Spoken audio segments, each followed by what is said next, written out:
Hello student. पिछली video में मैंने छत्तीसगढ़ मेंस के लिए फिज़िक्स का टॉपिक डिस्कस किया था और वो टॉपिक था हमारा करंट। एकदम बेसिक कॉन्सेप्ट मैंने बताया था, करंट कैसे जाएगा, किस तरीके से फ्लो होगा, है ना, क्या क्या चीज़ें, क्या क्या टर्मिनोलॉजी उसकी होती है। आज हम देखेंगे कि हम करंट कैसे निकालेंगे। ठीक है, किसी सर्किट में यदि आपका करंट जाता है तो उस करंट को आप कैसे निकालोगे। तो इसके लिए हम लोग बात करते हैं ओम्स लॉ के बारे में। ओम्स लॉ एंड रेजिस्टेंस, है ना, ओम का नियम, ओम का नियम और प्रतिरोध। तो सबसे पहले ओम्स लॉ क्या है इसके बारे में बात करते हैं। ओम्स लॉ है V is proportional to I। ठीक, अब देखो ओम्स लॉ क्या कहता है। यदि आपसे क्वेश्चन आता है कि ओम्स लॉ या ओम के नियम को एक्सप्लेन करो, ठीक है, तो ओम्स लॉ ये कहता है कि यदि किसी भी चालक या कंडक्टर या वायर के फिजिकल प्रॉपर्टी में चेंजेस ना किया जाए या किसी चालक की भौतिक प्रकृति में बदलाव ना किया जाए तो उसके सिरों पर लगाया गया विभवांतर उसमें प्रवाहित धारा के अनुक्रमानुपाती होता है।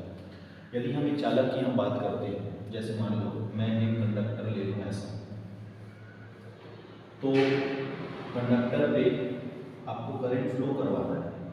तो करंट फ्लो करवाने के लिए आपको क्या करना पड़ेगा, बैटरी लगाना पड़ेगा। और मैंने साइन बताया था कि जो करंट जाएगा वो कैसे जाएगा, प्लस से माइनस की तरफ ये जाएगा। ठीक है, अब ओम का नियम ये कहता है कि यदि ये आपका कंडक्टर है और कंडक्टर का लेंथ L है, कंडक्टर का एरिया A है और टेम्परेचर हमारा T टेम्परेचर को मान के रखते हैं। हमारा टेम्परेचर कितना है, T टेम्परेचर। तो यदि L में, A में और T में कोई बदलाव ना किया जाए, मतलब लेंथ, जैसे ये कंडक्टर है ना, तो इस कंडक्टर का लेंथ मैं इतना ही रखूँ, इसका एरिया में इतना ही रखूँ और जो टेम्परेचर है वो टेम्परेचर इतना ही रहे, तो V इज प्रोपोर्शनल टू क्या मिलेगा, I। और V और I का जो ग्राफ हम बनाते हैं, I और V का जो भी ग्राफ हमारा बनेगा वो एकदम लीनियर ऐसा टाइप का ग्राफ बनता है। इसको हम लोग बोलते हैं ओम्स लॉ। ठीक है, यदि आपका ओम्स लॉ आता है तो मैंने बताया कि इसको कैसे लिखना है। अब ये जो साइन है, प्रोपोर्शनलिटी का साइन हम हटाते हैं, तो V is equal to R into I। तो R is equal to V divide by I। यहाँ पर हमको एक कांस्टेंट मिलता है R, और इस R को हम लोग बोलते हैं प्रतिरोध, या इस R को बोला जाता है रेजिस्टेंस। ठीक है, इसका यूनिट होता है ओम और ये होता है उसका सिंबल। इसका यूनिट होता है, क्योंकि साइंटिस्ट के नाम पे ही रखा हुआ है इसलिए इसका यूनिट कितना हो गया, ओम, करेक्ट, और ये आ गया उसका सिंबल। ठीक है, तो V is equal to I into R, या R इक्वल टू क्या हो गया, V अपॉन I। यहाँ पे आप ध्यान देना, जो हमारा कंडक्टर होता है, कंडक्टर में कितना करंट जाएगा और कितना नहीं जाएगा। आप लोगों के घर में लाइट है, सबके घर में लाइट है, लाइट के लिए हम लोग जनरली कॉपर वायर इस्तेमाल करते हैं। ठीक है, पिछली क्लास में मैंने बताया था कि सबसे अच्छा कंडक्टर हमारा सिल्वर, फिर कॉपर, फिर एल्यूमिनियम, बट हम लोग कॉपर इस्तेमाल करते हैं घरों में। बाहर का जो कनेक्शन होता है वो एल्यूमिनियम का। ठीक है, तो कॉपर का इस्तेमाल क्यों करते हैं, क्योंकि कॉपर का रेजिस्टेंस कम है। ठीक, रेजिस्टेंस कम है तो करंट ज़्यादा है। या फिर इसको, यदि हम इस फॉर्मूले को थोड़ा सा देखें कि ये जो फॉर्मूला है इसको और कैसे लिख लें, तो I इज इक्वल टू हो जाएगा हमारा V डिवाइड बाई R। यदि रेजिस्टेंस कम है तो करंट ज़्यादा है। हमारा बॉडी भी एक तरीके का कंडक्टर है। ठीक है, तो हमारी बॉडी का भी अपना एक रेजिस्टेंस होता है। जब आप किसी प्लग को छूते हो तो आपको करंट लगता है। तो इसमें भी दो केस होता है, एक या तो आप जस्ट नहा के निकले और आपने प्लग को छुआ तो आपको ज़्यादा करंट लगेगा। क्यों, क्योंकि वहाँ पे आपका जो रेजिस्टेंस है, रेजिस्टेंस कम हो गया, करंट बढ़ गया।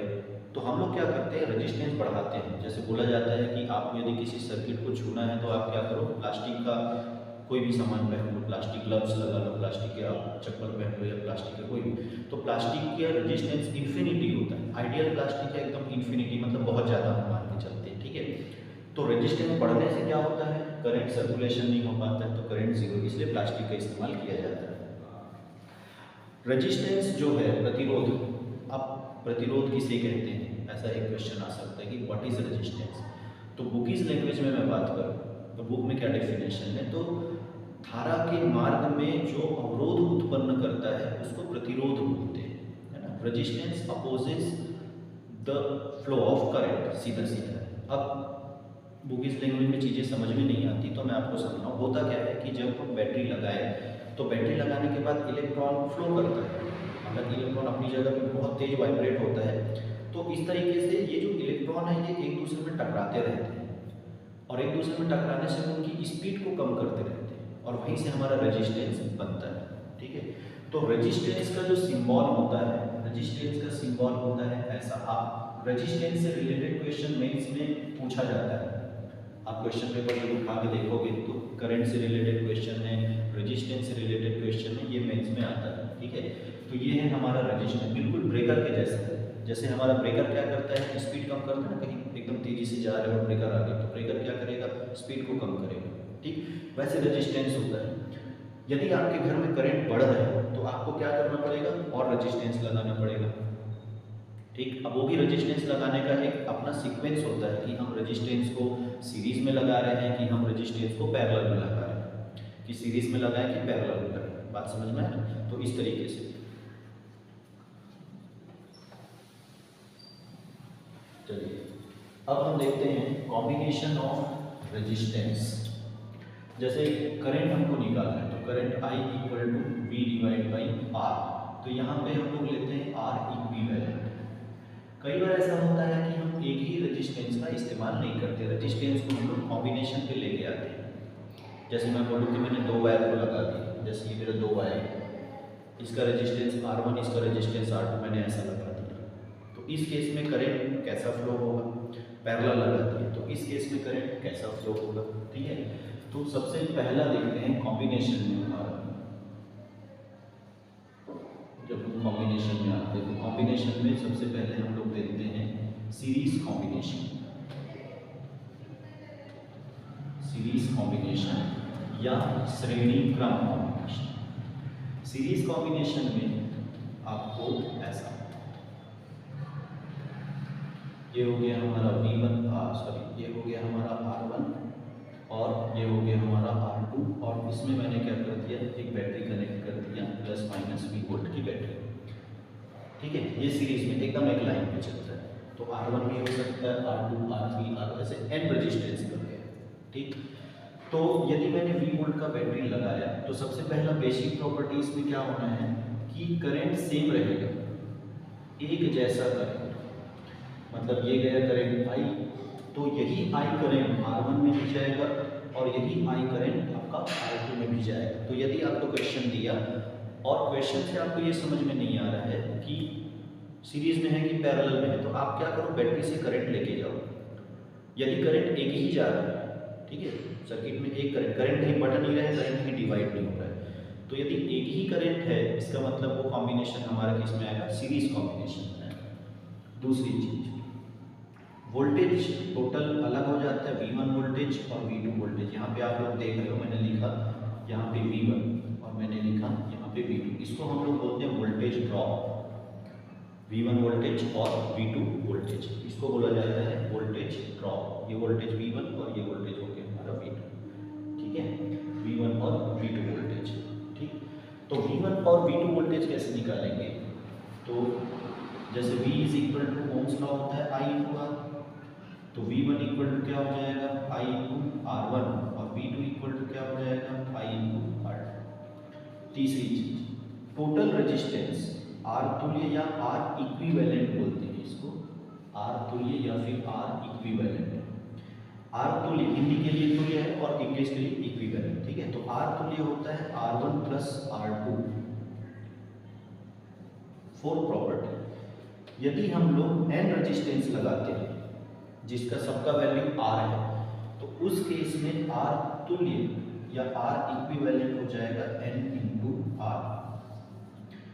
सीरीज कॉम्बिनेशन में इतनी सारी प्रॉपर्टीज जो है वो हमको न्यूमेरिकल बनाते समय थोड़ा सा ध्यान रखना पड़ेगा कि सीरीज कॉम्बिनेशन पे जब हम न्यूमेरिकल को बनाते हैं तो न्यूमेरिकल को बनाते समय हमको क्या है, सबसे पहला समझना पड़ता है कि कॉम्बिनेशन सीरीज में है कि पैरेलल में है ना। यही समझ में नहीं आता लोगों को कि कॉम्बिनेशन सीरीज चल रही है कि पैरेलल चल रहा है। दूसरी चीज़ फॉर्मूला कौन कौन से इस्तेमाल होगा, कब कब क्या क्या होगा। तो करंट क्या रहेगा, सेम रहेगा, वोल्टेज यहाँ पे V1 और यहाँ पे V2, आर तुल्य या आर इक्विवेलेंट जो होगा ये R1 प्लस R2 ये दोनों प्लस हो जाएंगे, और यदि n रेजिस्टेंस है तो R तुल्य बराबर क्या होगा, n इंटू R। ठीक है, चलो अब इसका मैं आपको क्वेश्चन बताता हूँ कि इसका क्वेश्चन किस तरीके से आता है। मान लो ये और ये मैंने 3 ओम का और ये मैंने 6 ओम का एक रेजिस्टेंस लगा दिया।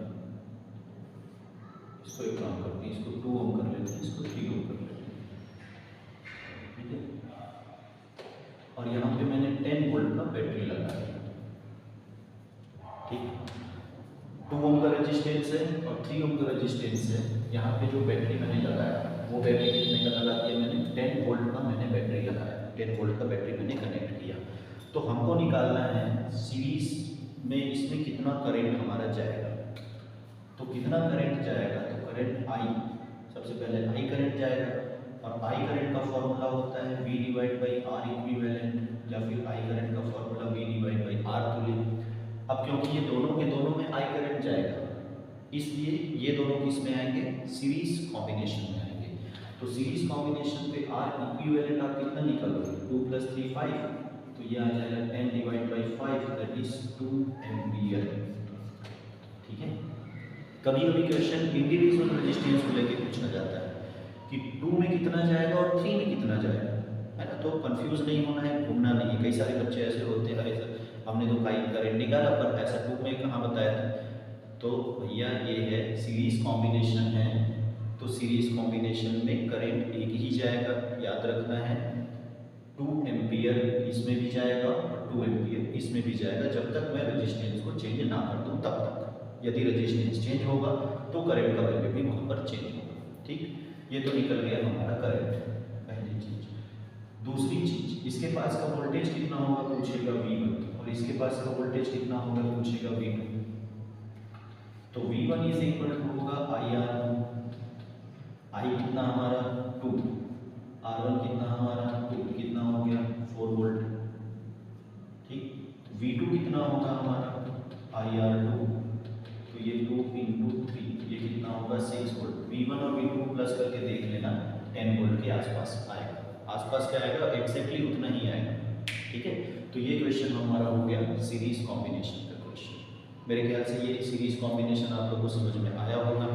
यदि कहीं कोई डाउट होगा तो बिल्कुल आप कमेंट्स कीजिएगा, कमेंट्स में बताइए, या फिर मैंने फ़ोन नंबर भी दिया हुआ है वीडियो में, वो फ़ोन नंबर लेके आप बताइएगा कि कहीं आपको कोई डाउट तो नहीं आ रहा है। ठीक है, क्योंकि रेजिस्टेंस के कॉम्बिनेशन से क्वेश्चन बनता है, और अधिकतर बच्चों को, चाहे वो साइंस बैकग्राउंड के हो चाहे नॉन साइंस बैकग्राउंड के हो, है ना, चाहे वो आर्ट्स बैकग्राउंड के हो चाहे कॉमर्स वाले हो, ये टॉपिक जो होता है ये थोड़ा सा कंफ्यूज करता है, तो इसलिए इसमें थोड़े से डाउट आते हैं। मैं कोशिश कर रहा हूँ कि आपके पूरे डाउट्स मैं यहाँ पे क्लियर कर दूँ, फिर भी ऐसा होता है कि कई बार डाउट्स जो होता है वो बन जाता है। ठीक, दूसरा कॉम्बिनेशन है हमारा पैरेलल कॉम्बिनेशन।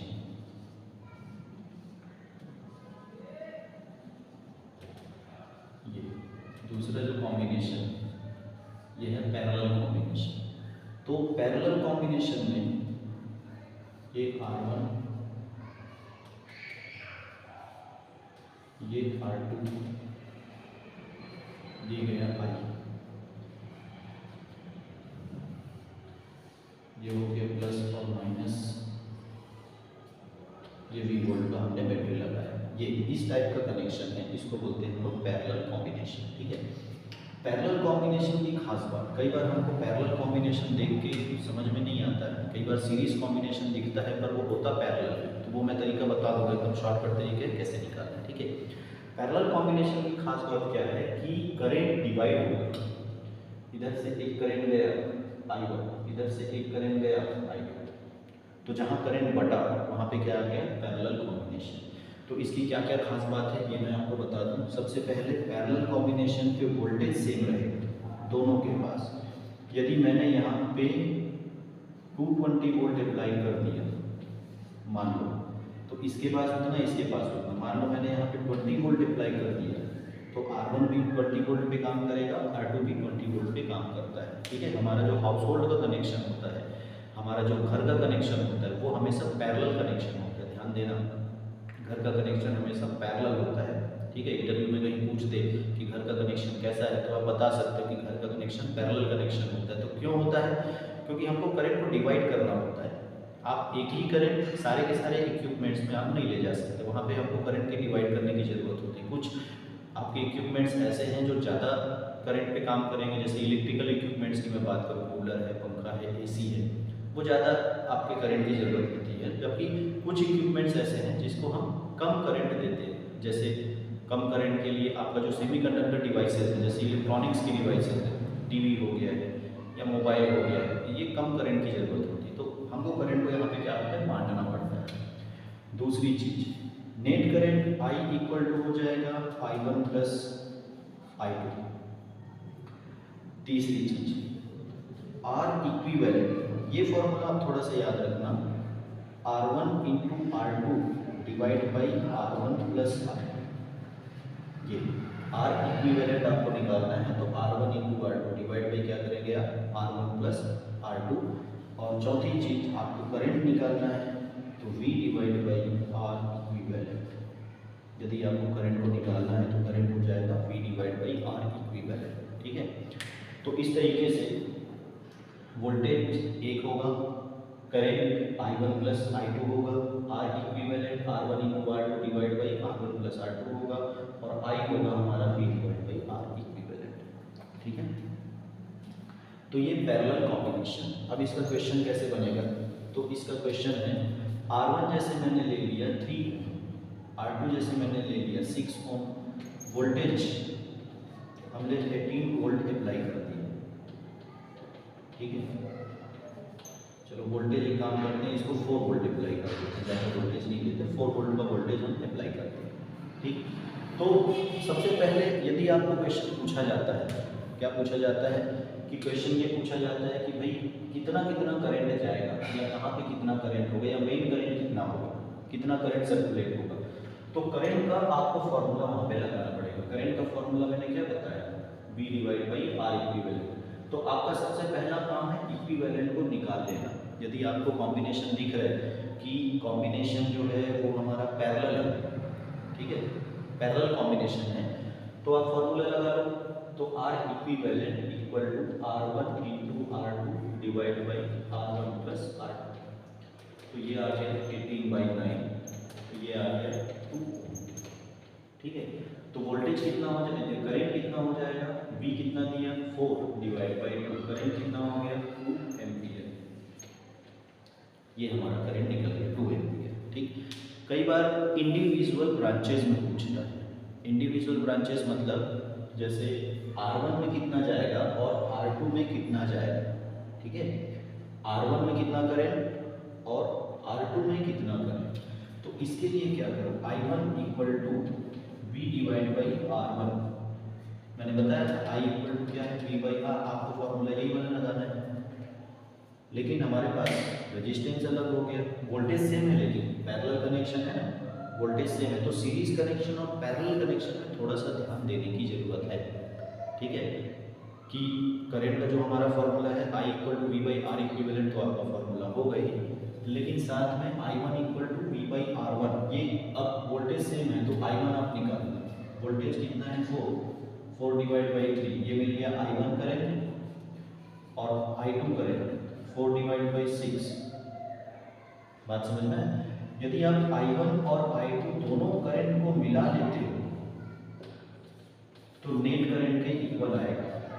यदि आपने I1 और I2 दोनों को, आप चाहो तो I1 और I2 दोनों को प्लस करके देखो, आपको नेट करंट जितना हमने निकाला 2 एम्पियर के बराबर वो मिल जाएगा। ठीक है, तो समझ में आया ना किस तरीके से करंट पैरेलल सीरीज और सीरीज कॉम्बिनेशन और पैरेलल कॉम्बिनेशन। ठीक है, चलिए अब दोनों को हम मिक्स करके क्वेश्चन बनाते हैं कि सीरीज कॉम्बिनेशन और पैरेलल कॉम्बिनेशन में दोनों मिक्स कर दिया जाए तो क्वेश्चन कैसा बनेगा। एक क्वेश्चन है, ये हो गया हमारा 2 ओम, ये हो गया हमारा 3 ओम, ये हो गया हमारा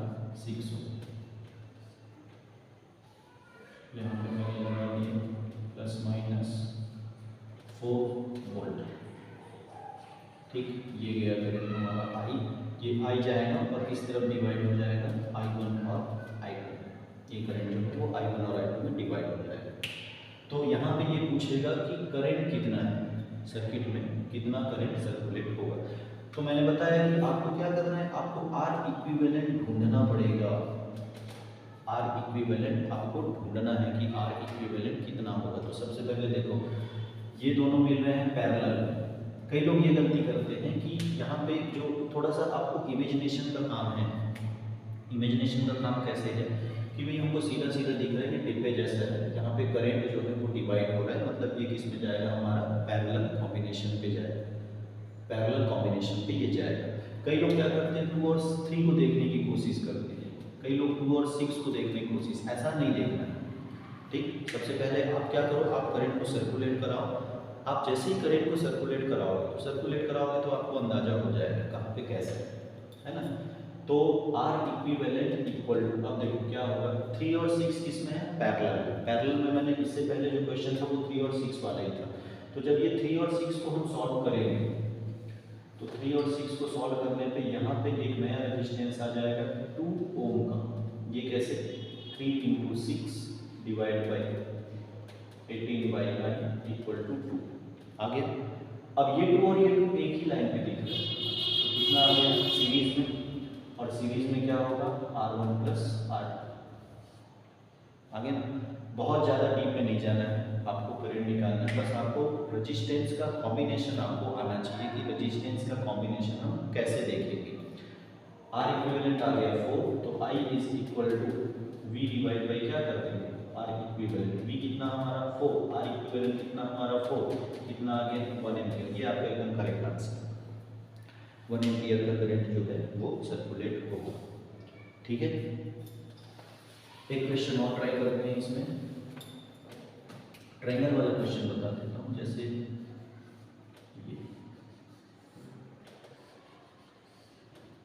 ये हो गया A, ये हो गया B, ये हो गया C, ये हो गया 2 ओम, ये हो गया 3 ओम, ये हो गया 6 ओम। मैंने A और B में लगा दिया बैटरी, ऐसा प्लस और माइनस 4 वोल्ट का बैटरी मैंने लगा। देखिए मेरे पास जो रेजिस्टेंस था, मैं रेजिस्टेंस का डिजिट नहीं चेंज कर रहा हूँ, कन्फ्यूज़न होता है।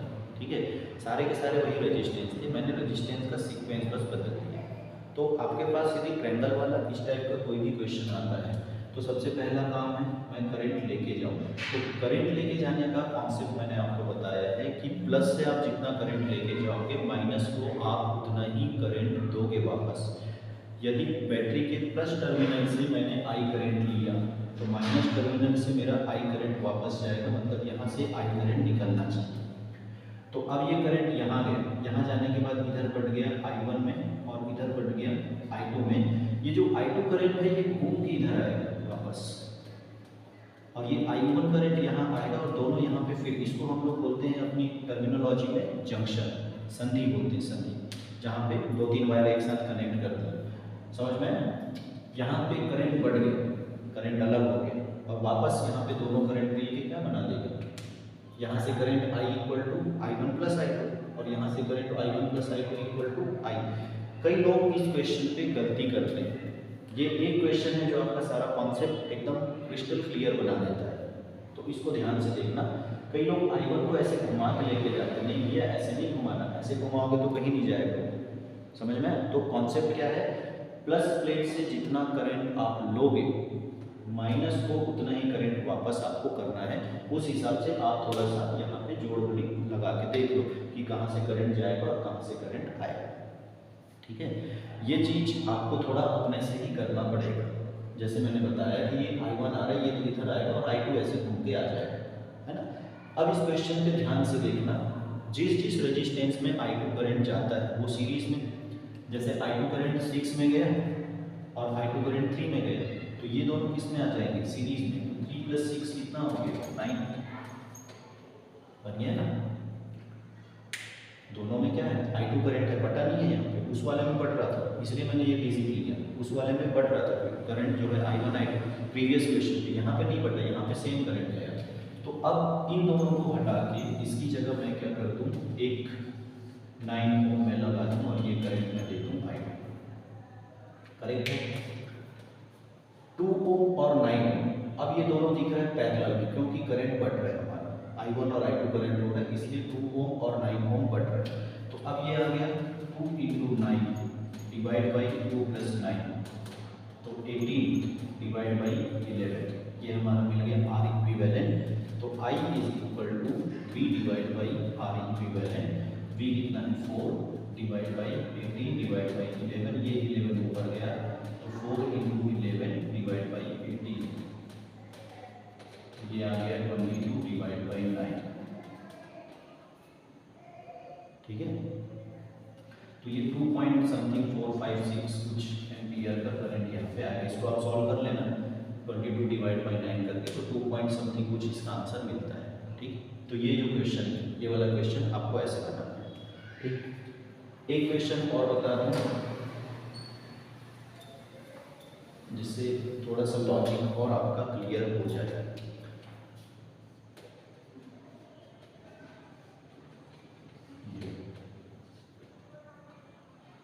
ठीक, ये है हमारा R, ये है हमारा R, ये है हमारा R, ये हमारा सीरीज कॉम्बिनेशन है। A और B के बीच का जो कॉम्बिनेशन है वो कैसा है, हमारा सीरीज कॉम्बिनेशन है। क्वेश्चन मैं थोड़ा बदल देता हूँ, यहाँ से इसको मैंने यहाँ कनेक्ट कर दिया, यहाँ से इसको मैंने यहाँ कनेक्ट कर दिया। अब देखने से ये जो लगता है ये हमारा सीरीज लगता है, देखने से ऐसा लगेगा कि नहीं, आमतौर पे जो लोग नहीं जानते हैं उनको लगता है देखने से कि ये कैसे जा रहा है, सीरीज में जा रहा है, बट ऐसा नहीं है। तो इस केस में क्या करना, इस केस में आपको पॉइंट मेथड यूज करना है। मैं बता देता हूँ, देखो ये जो पॉइंट है, जब तक बीच में एक ही वायर के बीच में कोई चीज़ ना लगे, कोई भी चीज़ ना लगे, तो ये एक पॉइंट ए पर, यही ए पॉइंट दौड़ के यहाँ जाएगा, यही ए पॉइंट दौड़ के यहाँ जाएगा, यहाँ जाएगा और यहाँ जाएगा, बिल्कुल ठीक है। यदि ये ए पॉइंट है तो ये ए पॉइंट तब तक वहाँ तक पहुँचेगा जब तक बीच में कोई चीज़ ना लगे। यदि बीच में कुछ चीज़ लग गई तो फिर वहाँ दूसरा पहुँच जाएगा। ठीक है, तो ए पॉइंट, ए पॉइंट, ए पॉइंट, ए पॉइंट, ये बी है, तो ये हमारा बी पॉइंट, ये हमारा बी पॉइंट, ये हमारा बी पॉइंट और ये हमारा बी पॉइंट। तो पूरे सर्किट में हमको 2 पॉइंट दिख रहे हैं, एक पॉइंट हो गया ए और एक पॉइंट हो गया हमारा बी। ठीक है, समझ में आया पॉइंट मेथड क्या है। बीच में, वायर के बीच में कोई भी चीज़ ना लगाओ, कोई भी चीज़ नहीं लगाने का मतलब ना बैटरी लगाओ, ना रेजिस्टेंस लगाओ, कोई भी चीज़ ना लगाओ, वायर सीधा सीधा वायर जा रहा है। जैसे ये वायर है, इस बीच में कोई कनेक्शन ना, तो सीधा वायर, तो ये पॉइंट दौड़ के वहाँ तक चले जाएगा। ठीक, शॉर्टकट ट्रिक है, याद देना, याद रखना बिल्कुल। ए और बी के बीच में देखो, ए और बी के बीच में ये लगा, तो मैंने ए और बी के बीच में ये लगा दिया। ए और बी के बीच में ये लगा, तो मैंने ए और बी के बीच में ये लगा दिया, आर आर। ए और बी के बीच में ये लगा, तो ए और बी के बीच में मैंने ये लगा दिया, आर। ठीक, और यदि एन रेजिस्टेंस पैरेलल में हो, मैंने सीरीज वाला फॉर्मूला आपको बताया, एन रेजिस्टेंस यदि पैरेलल में हो तो ये फॉर्मूला होता है आर डिवाइड बाई एन। तो ये सीधा सीधा रिजल्ट आएगा आर डिवाइड बाई 3। जहाँ पे मैंने पैरेलल कॉम्बिनेशन बताया वहाँ पे आप इसको लिख के रखना कि एन रेजिस्टेंस यदि हमारा पैरेलल में है तो पैरेलल में क्या होगा, आर बाई एन। तो यहाँ पे होता क्या है कि जब हमको करंट को कम करना होता है, रेजिस्टेंस को ज़्यादा करना होता है, तो हम सीरीज लगाते हैं, है ना, ध्यान रखिएगा। यदि हमको करंट को कम करना है, रेजिस्टेंस को ज़्यादा करना है, तो हम क्या लगाएंगे, सीरीज में। यदि हमको रेजिस्टेंस को कम करना है और करंट को ज़्यादा करना है, तो हम क्या लगाएंगे, पैरेलल में। इस तरीके से सीरीज और पैरेलल के क्वेश्चन जो है वो सॉल्व किए जाते हैं। ठीक है, तो मेरे ख्याल से आज का जो क्लास है सीरीज कॉम्बिनेशन और पैरेलल कॉम्बिनेशन का, ये आप लोगों को क्लियर हुआ होगा। एक आध वीडियो में हम प्रीवियस ईयर में आए हुए क्वेश्चन डिस्कस कर लेंगे, नेक्स्ट वीडियो में ही कर लेते हैं कि सीरीज और पैरेलल क्वेश्चन से कैसे कैसे क्वेश्चन आए हैं उसको डील करेंगे। करंट से कैसे टाइप का क्वेश्चन आता है उसको, जब जो मैंने 2 टॉपिक जो पढ़ाया है, एक करंट वाला और एक आज जो कॉम्बिनेशन ऑफ रेजिस्टेंस है, उससे किस टाइप का क्वेश्चन आया है उसको डील करेंगे। ठीक है, तब तक आप लोग इसको प्रैक्टिस कीजिए। अगला जो वीडियो बनेगा उस वीडियो में मैं ये बता दूंगा कि कौन से ईयर में किस टाइप का क्वेश्चन आया हुआ है। ठीक है, चलिए तब तक के लिए